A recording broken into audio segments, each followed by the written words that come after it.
Hello students, આપણે અહીંયા વાત કરી રહ્યા છીએ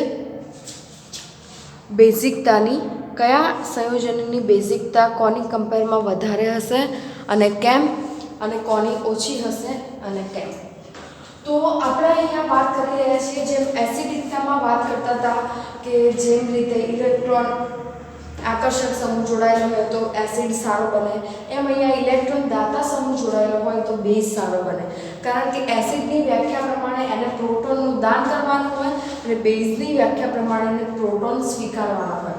તો પ્રોટોન સ્વીકારવાનું હોય તો એની પાસે ઋણ વીજભાર વધારે હોવો જોઈએ, બરાબર. અને ઋણ વીજભાર ક્યારે વધે? જ્યારે એને કોઈ ઇલેક્ટ્રોન આપનાર સમૂહ એની સાથે જોડાયેલો હોય ત્યારે. એટલા માટે અહીંયા ઇલેક્ટ્રોન દાતા સમૂહ જેટલો હશે એટલું જ સારો બેઝ તરીકે એમાઇન જે છે એ વર્તી શકશે, બરાબર છે. ધન પ્રેરક અને ઋણ પ્રેરક અસર વિશે તમે જાણતા હશો સારી રીતે, કારણ કે 11 સાયન્સની અંદર ધન પ્રેરક અને ઋણ પ્રેરક અસર વિશે આવી ગયું છે. તો એકવાર હું તમને કહી દઉં, ધન પ્રેરક અસરમાં શું હશે?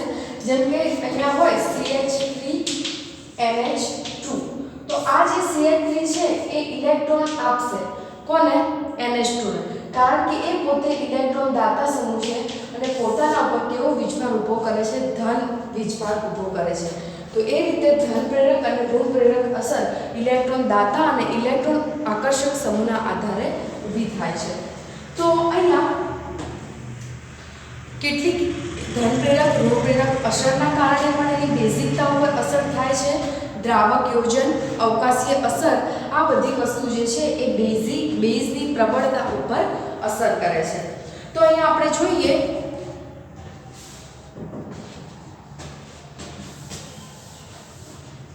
એમાઇન સંયોજનની બેઝિકતા તેમના બંધારણ સાથે સંબંધિત હોય છે.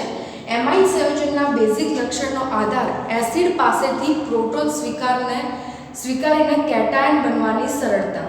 મતલબ જેટલા ઇઝીલી એસિડ પાસેથી પ્રોટોન લઈ અને જેટલું સારી રીતે કેટાયન બનાવી શકે એ સૌથી સારા બેઝ તરીકે વર્તે. સરળતાથી, તમે સમજો અહીંયા શબ્દ વાપર્યો છે સરળતાથી. જેટલી સરળતાથી એ પ્રોટોન સ્વીકારી અને બેઝ બનાવી શકાય એટલો જ સારો એ પોતે બેઝ કહેવાશે, બરાબર છે. અહીંયા આપણે વાત કરીએ આલ્કેનેમાઇન અને એમોનિયાની. તો અહીંયા આલ્કેનેમાઇનની વાત કરું, NH2 H+, તો અહીંયા H+ ને સ્વીકાર કરશે અને બનશે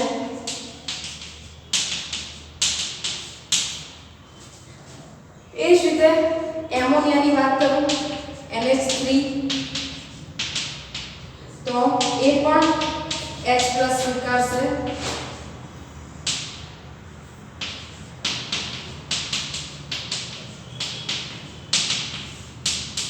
તો અહીંયા તમે જોઈ શકો છો કે આની પાસે આ તરીકે ઇલેક્ટ્રોન દાતા સમૂહ જોડાયેલો છે, બરાબર. જ્યારે આની પાસે એવો કોઈ સમૂહ જોડાયેલો નથી. તો આપણને ખબર છે કે ઇલેક્ટ્રોન દાતા સમૂહ જે છે એ નાઇટ્રોજન તરફ ઇલેક્ટ્રોનની ઘનતા છે એને ખસેડશે. તો નાઇટ્રોજન ઉપર જેટલી ઇલેક્ટ્રોન ઘનતા વધારે હશે એટલી સરળતાથી એ પ્રોટોનને શું કરશે? સ્વીકારી શકશે. માટે કે પ્રોટોન સ્વીકારવા માટે વધારે સારી રીતે સક્ષમ બનશે, બરાબર છે. તો આ યુગ્મને વધારે સક્ષમ બનાવશે એની પાસે જો ઇલેક્ટ્રોન દાતા સમૂહ જોડાયેલો હશે તો. અને આની પાસે એક પણ ઇલેક્ટ્રોન દાતા સમૂહ જોડાયેલો નથી, બરાબર છે. માટે એમાઇનની કમ્પેરમાં આપણે વાત કરીએ આની કમ્પેરમાં, તો આ જે છે એ વધારે સારા બેઝ તરીકે વર્તશે, બરાબર છે. એમોનિયાની સાપેક્ષમાં એમાઇન સંયોજન જે છે આલ્કાઇલ એમાઇન આ જોડાયેલો છે, માટે આલ્કાઇલ એમાઇન સંયોજન એ વધારે સારા બેઝ તરીકે વર્તશે. બીજું, અહીંયા જે કેટાયન બન્યો છે એ વધારે સ્થાયી છે આની સાપેક્ષમાં, બરાબર છે. માટે અહીંયા એમાઇનમાંથી જે બનેલો વિસ્થાપિત એમોનિયમ આયન સ્થાયીતા પ્રાપ્ત કરે છે અને એટલા માટે આલ્કાઇલ એમાઇન સંયોજનો એમોનિયા કરતાં વધુ સારા બેઝ તરીકે વર્તે છે, બરાબર. આલ્કાઇલ સમૂહની સંખ્યા વધશે એટલે કે જેમ જેમ CH3 સમૂહની સંખ્યા વધશે એમ બેઝ વધારે સારો પ્રબળ બનશે. કેમ? કારણ કે CH3 સમૂહ એ ઇલેક્ટ્રોન દાતા સમૂહ છે અને જેમ જેમ ઇલેક્ટ્રોન દાતા સમૂહ વધતા જશે એમ એમ નાઇટ્રોજનની આજુબાજુ ઇલેક્ટ્રોનની ઘનતા શું થશે? વધશે. અને ઇલેક્ટ્રોનની ઘનતા વધશે તો એ વધારે સરળતાથી પ્રોટોનને સ્વીકારી શકશે. બરાબર? કારણ કે પ્રોટોન ઉપર ધન વીજભાર હોય અને નાઇટ્રોજન ઉપર ઋણ. તો નાઇટ્રોજન ઉપર ઋણ વીજભાર હોય તો એ સરળતાથી પોતાની તરફ હાઇડ્રોજનને આકર્ષી શકે. બરાબર છે? તો એ પ્રમાણે અહીંયા જેટલા વધારે ઇલેક્ટ્રોન દાતા સમૂહ જોડાયેલા હશે એટલો જ બેઝ વધારે પ્રબળ હશે. પણ આ વસ્તુ ખાલી વાયુ અવસ્થામાં જ પોસિબલ છે. પાણીની અંદર જ્યારે એનું સંયોજન બનાવવામાં આવે છે ત્યારે આ વસ્તુ એની અંદર શક્ય બનતી નથી. મતલબ વાયુ અવસ્થા હશે તો એની બેઝિકતાનો ક્રમ જોઈએ તો સૌથી સારા બેઝ તરીકે તૃતીયક, પછી દ્વિતીયક અને પછી પ્રાથમિક. એટલે સૌથી વધારે પ્રબળ તૃતીયક હશે પણ શેમાં? વાયુ અવસ્થામાં. બરાબર? તો આપણે જ્યારે એને પાણીની અંદર સંયોજન બનાવીએ છીએ ત્યારે એની અંદર જે ક્રમ છે એ કંઈક આ પ્રમાણે જોવા મળે છે. પ્રાથમિક ગ્રેટર ધેન દ્વિતીયક ગ્રેટર ધેન તૃતીયક. એનાથી આખો ઉલટો ક્રમ જોવા મળે છે. હાઇડ્રોજન બંધ બનાવવાની જે ક્ષમતા છે બરાબર છે એના આધારે, કારણ કે પ્રાથમિકની અંદર 2 હાઇડ્રોજન છે તો 2 હાઇડ્રોજન બંધ પાણીની અંદર બનાવી શકે. તૃતીયક પાસે એક પણ હાઇડ્રોજન નથી એટલે એ હાઇડ્રોજન બંધ બનાવી શકશે નહીં. તો એ જે અસર છે ને દ્રાવક યોજન અસર કહીશું આપણે. બરાબર છે? બીજું અહીંયા શું અસર કરે છે કે પ્રાથમિકની અંદર એક જ CH3 સમૂહ છે, દ્વિતીયકની અંદર 2 અને તૃતીયકની અંદર 3.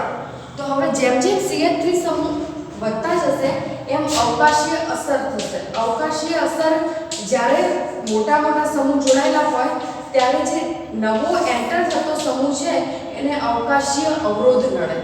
જેટલા વધારે હાઇડ્રોજન, જેટલા વધારે કાર્બન, જેટલો વધારે મોટો સમૂહ હોય એટલો અવકાશીય અવરોધ વધારે લાગે. તો અહીંયા CH3 સમૂહ સૌથી વધુ તૃતીયકમાં છે એટલે ત્યાં સૌથી વધારે અવકાશીય અવરોધ અંદર ઉમેરાતો જે હાઇડ્રોજન છે એને લાગશે. બરાબર છે? માટે અવકાશીય અવરોધની સાપેક્ષમાં પણ વાત કરીએ તો પ્રાથમિક, દ્વિતીયક અને તૃતીયકનો ક્રમ જે છે એ આ પ્રમાણે રહેશે. એની બેઝિકતાનો ક્રમ. તો આ પ્રમાણે પાણીની અંદર જો આપણે વાત કરતા હોઈએ તો એની અંદર દ્રાવક યોજન અસર, અવકાશીય અવરોધ, આ બધી જે પ્રેરક અસર, આ બધી વસ્તુ એના ઉપર અસર કરે છે. બરાબર છે? અને એના આધારે એની બેઝિકતાનો ક્રમ અહીંયા જોવા મળે છે. પણ આપણે જો વાત કરીએ કે મિથાઇલ સમૂહની જગ્યાએ ખાલી ઇથાઇલ સમૂહ પણ હશે ને તો પણ આખો એનો જે ક્રમ છે એ શું થઈ જાય છે? બદલાઈ જાય છે. એટલે કે આ રીતે હશે C2H5NH, C2H5, આ રીતે એની બંને બાજુ C2H5 જોડાયેલા હશે, C2H5N, C2H5, C2H5, C2H5NH2 અને NH3.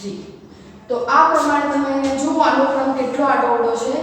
આ દ્વિતીયક છે, આ તૃતીયક છે અને આ પ્રાથમિક છે. તો આ રીતે C2H5 સમૂહ એટલે કે જો CH3 ની જગ્યાએ ખાલી C2H5 પણ થશે તો પણ એની અંદર જે બેઝિકતાનો ક્રમ છે એ શું થઈ જશે? આખો બદલાઈ જશે. CH3 twice NH, CH3 NH2, CH3 thrice N અને NH3. તો આ શું છે? આપણો દ્વિતીયક, આ છે પ્રાથમિક અને આ છે તૃતીયક. તો જો તમે એની જે બેઝિકતાનો જે ક્રમ છે એ કેટલો ચેન્જ થાય છે.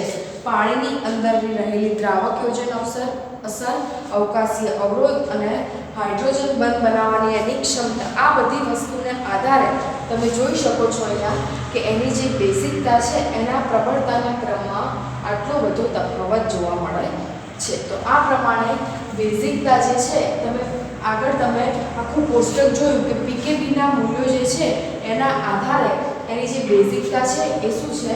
બદલાતી રહે છે. તો આ પ્રમાણે એની અંદર ધન પ્રેરક, ઋણ પ્રેરક અસર છે, દ્રાવક યોજન અસર છે, અવકાશીય અવરોધ છે, આ બધી વસ્તુના આધારે અંતમાં નક્કી થાય છે કે કોની બેઝિકતા વધારે હશે અને કોની બેઝિકતા ઓછી હશે. એ જ પ્રમાણે એરાઇલ એમાઇન સંયોજન વિરુદ્ધ એમોનિયા. એનિલીનની પીકેબી નું મૂલ્ય ઘણું વધારે છે. આવું શા માટે? બરાબર. અથવા તો એ રીતે પૂછાય તમને કે કોઈ પણ એરાઇલ સંયોજનો હશે, એરાઇલ એમાઇન સંયોજનની વાત કરતા હોઈએ આપણે, તો એનું જે છે એ બેઝિકતા એમોનિયા કરતાં ઓછી હશે. એવું તમને કારણ પૂછાય તો આપણે આ રીતે અહીંયા વાત કરી શકીએ છીએ. સૌથી પહેલા આપણે એનિલીનની અંદર રહેલા સહસ્પંદનની વાત કરીએ.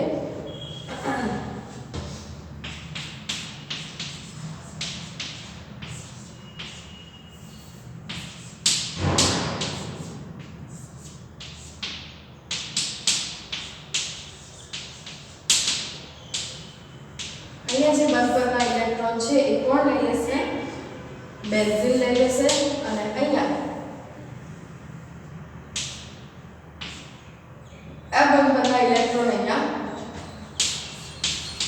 બંધ તૂટશે અને ત્યાં બંધ પરના ઇલેક્ટ્રોન જતા રહેશે.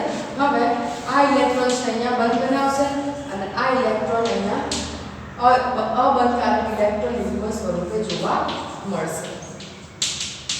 એ જ રીતે આગળ આ ઇલેક્ટ્રોન અહીંયા બંધ બનાવશે તો આ અહીંયા અબંધકારક ઇલેક્ટ્રોન યુગ્મ સ્વરૂપે જોવા મળશે.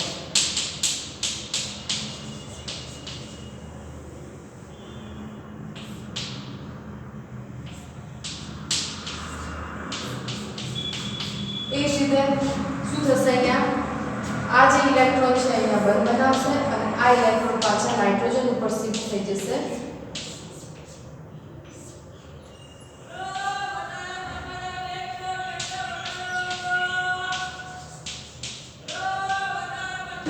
બરાબર છે. તો આ પ્રમાણે અહીંયા તમે એનિલીનની અંદર બંધારણ જો તો તમને 5 સહસ્પંદન બંધારણ જોવા મળે છે. અને અહીંયા આપણે જોઈએ NH3 ની અંદર એટલે કે NH3+ તો એની અંદર આપણને 2 જ બંધારણ જોવા મળે છે. તો અહીંયા એનિલિનિયમ આયન અને આ જે છે એનિલીન, તો એનિલીનની અંદર 5 સહસ્પંદન બંધારણ જોવા મળે છે અને એનિલિનિયમમાં 2 જ બંધારણ જોવા મળે છે. તો એનિલીન જે છે એનું પીકેબી નું મૂલ્ય એટલું ઊંચું કેમ છે? તો આપણને ખબર છે જેટલું પીકેબી નું મૂલ્ય ઊંચું એટલો જ નિર્બળ બેઝ તરીકે વર્તશે. એનું કારણ છે એની સાથે ડાયરેક્ટ જોડાયેલો આ જે એરાઇલ સમૂહ છે એ બેન્ઝીન રિંગ. કેમ કે બેન્ઝીન રિંગ જે છે એ ઇલેક્ટ્રોન આકર્ષક છે.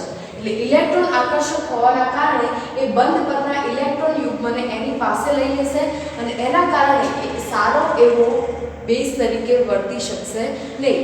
એ પ્રોટોનને એટલા ઇઝીલી સ્વીકારી શકશે નહીં. બરાબર છે. તો એની અંદર અહીંયા આપણને આ બંનેની જો કમ્પેરિઝન કરવી હોય તો આ વધારે પ્રબળ બેઝ છે.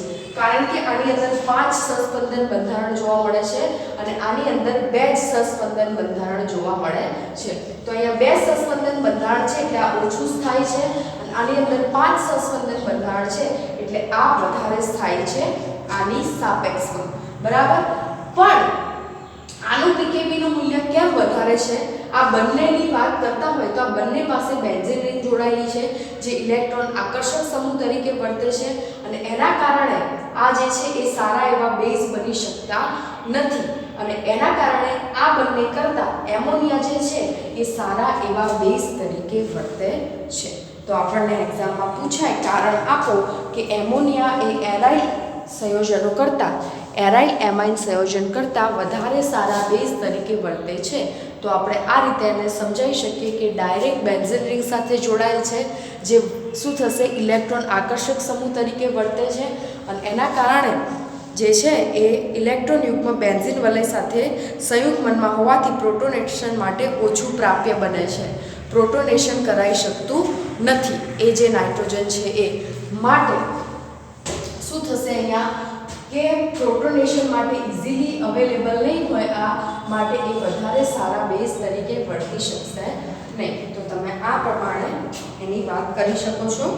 અને ઇલેક્ટ્રોન મુક્ત કરનાર સમૂહ જેવા કે OCH3 CH3 જોડાયેલા હશે તો બેઝ પ્રબળ બનશે અને ઇલેક્ટ્રોન આકર્ષક સમૂહ જેવા કે NO2 SO3H એવા સમૂહ જો બેન્ઝીન રિંગમાં જોડાયેલા હશે તો એ બેઝને વધારે નિર્બળ બનાવશે. બરાબર છે? તો આ પ્રમાણે આપણે શું છે કે એની બેઝિકતા વિશે વાત કરી શકીએ છીએ.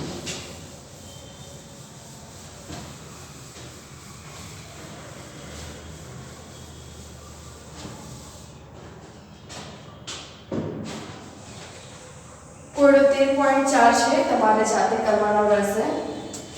આલ્કાઇલેશન પ્રક્રિયા જે તમે ચેપ્ટર 10 ની અંદર જોઈ ચૂક્યા છો. આગળ આપણે વાત કરીએ એસાઇલેશન રિએક્શન. તો જો અહીંયા C2H5 એ NH C2H5NH2 એટલે કે એનિલિન, એની હું ethanamine C double Cl CH3 sorry C2H5 છે, ઇથેનેમાઇન છે, એની હું CH3COCl એટલે કે એસાઇલ સમૂહ અને કહેવાય એસિટાઇલ ક્લોરાઇડ.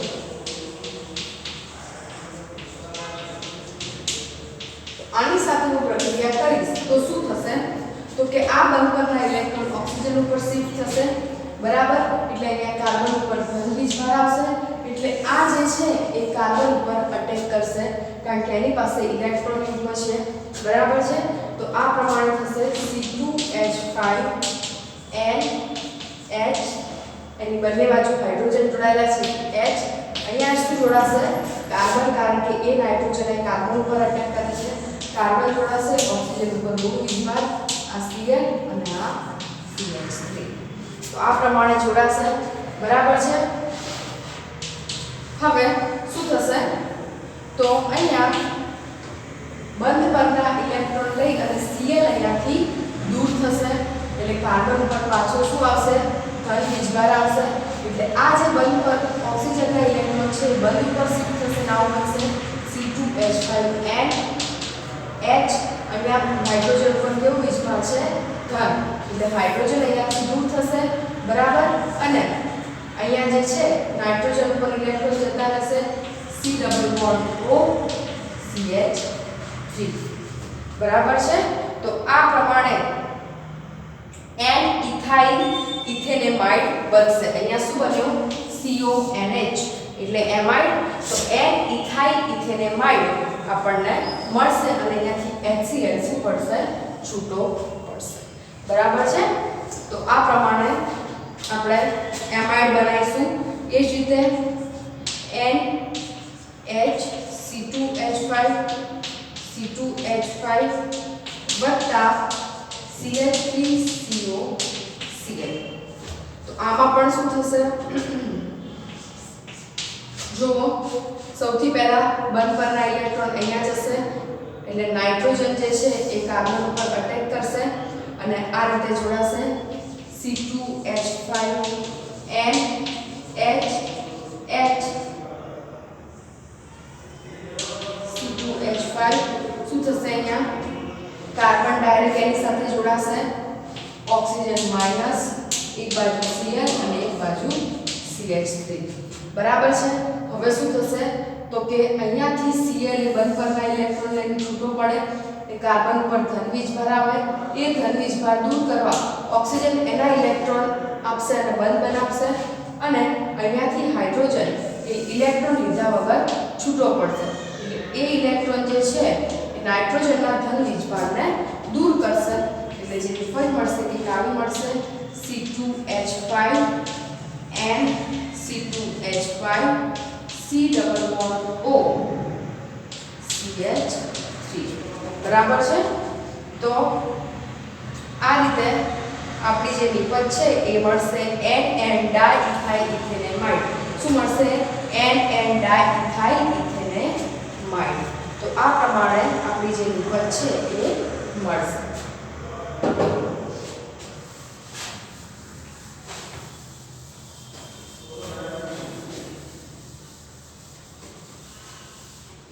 એ જ પ્રમાણે જો અહીંયા C6H5NH2 એનિલિન એની રિએક્શન હું કરાવું એસિડિક એનહાઇડ્રાઇડ સાથે તો શું થશે? અહીંયા જુઓ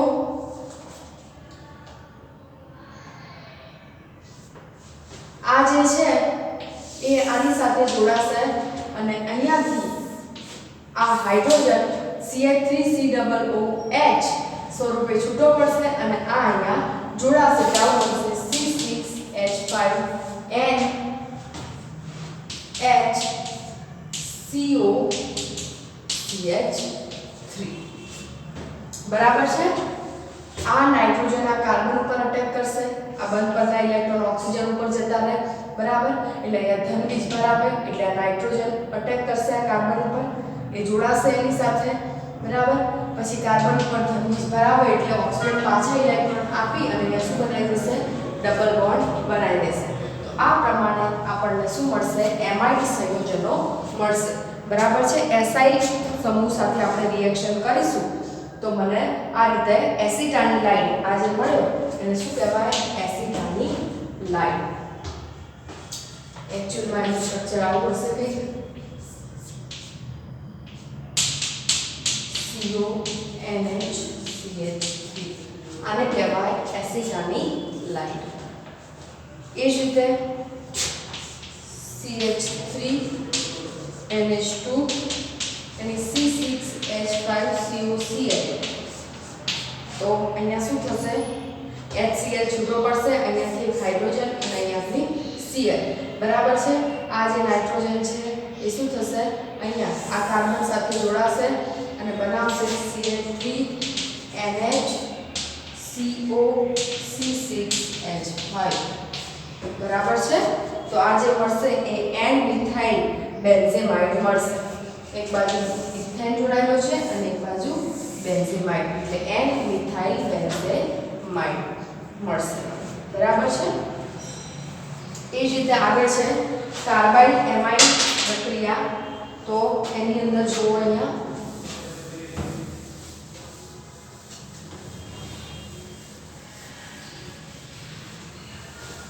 કાર્બાઇડ એમાઇડ જે પ્રક્રિયા છે એને આઇસોસાયનાઇડ કસોટી તરીકે પણ ઓળખવામાં આવે છે, બરાબર છે। તો અહીંયા જુઓ આપણે એમોનિયાનું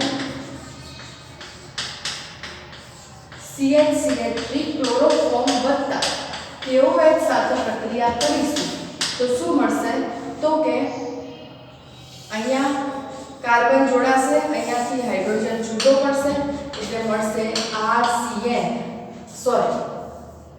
NC। આઇસોસાયનાઇડ ને NC લખાય, બરાબર। સાયનાઇડ હોય તો Cn લખાય, તો અહીંયા આઇસોસાયનાઇડ મળે છે વત્તા આ K આ 3 Cl સાથે મળી અને શું બનાવશે, 3KCl વત્તા શું બનશે, H2O, બરાબર છે। તો આ પ્રમાણે શું મળશે મને, આઇસોસાયનાઇડ, શેમાંથી, એમાઇન સંયોજનોમાંથી આઇસોસાયનાઇડ મળશે।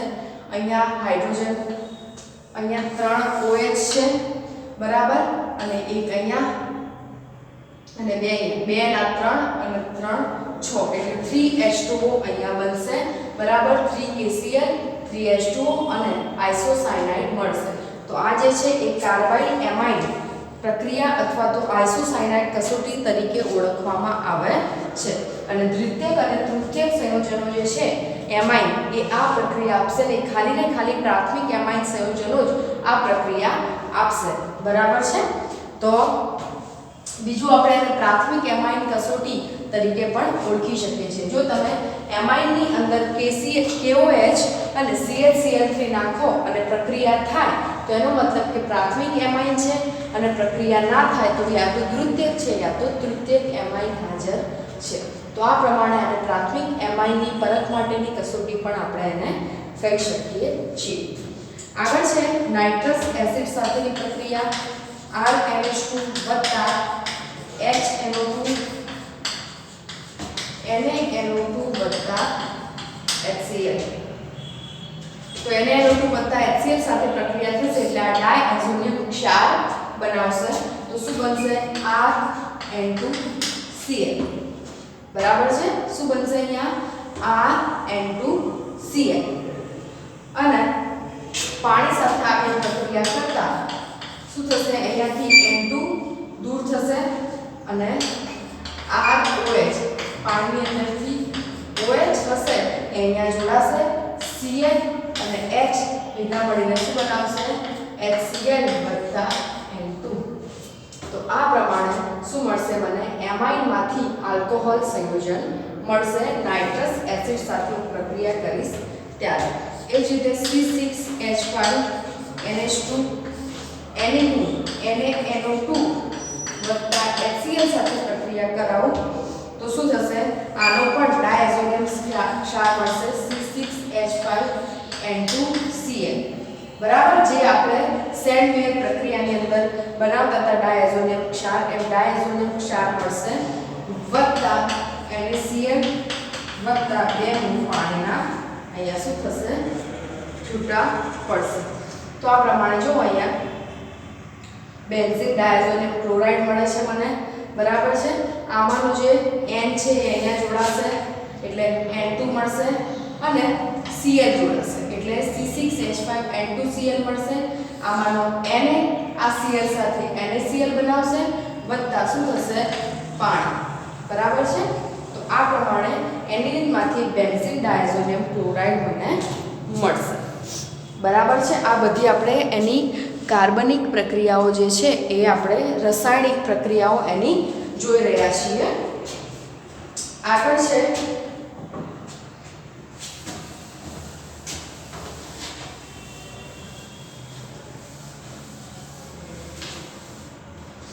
એરાઇડ સલ્ફોનાઇડ ક્લોરાઇડ સાથે પ્રક્રિયા તો જો અહીંયા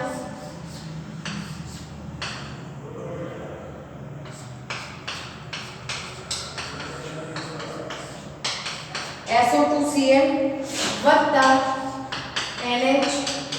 NH2H5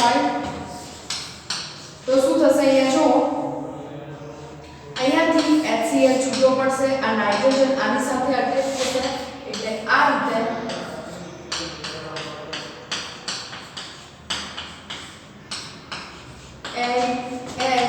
NH2H5 તો આ પ્રમાણે ડાયરેક્ટ આ અહીંયા સલ્ફર સાથે અટેચ થઈ અને આ પ્રમાણેનું સંયોજન બનાવશે તો આ જે સંયોજન બન્યો એ શું બન્યો આપણે આ લીધો તો પ્રાથમિક એમાઇન અને આ જે મળ્યો એ શું મળ્યો N-ethyl બેન્ઝીન સલ્ફોનેમાઇડ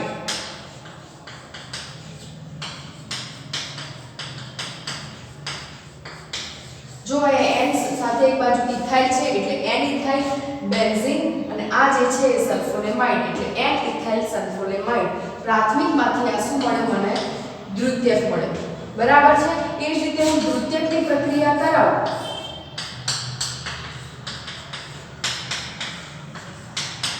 વત્તા NH2H5 C2H5 તો અહીંયાથી HCl શું થશે છૂટા પડશે અને આ રીતે રિએક્શન આપશે એક મને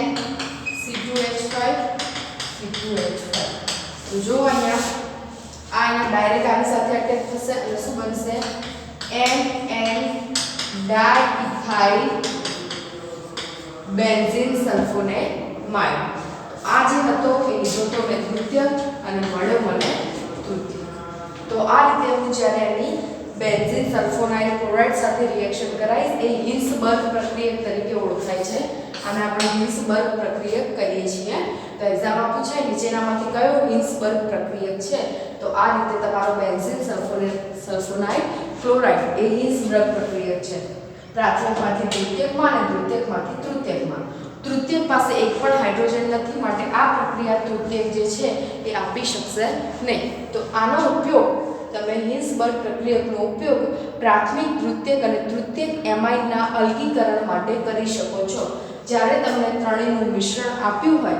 ત્યારે તમે એના અલગીકરણ માટે બેન્ઝીન સલ્ફોનાઇલ ક્લોરાઇડનો ઉપયોગ કરી શકો છો તો આપણે આજે આટલું રાખીશું બીજું આપણે નેક્સ્ટ લેક્ચરમાં જોઈશું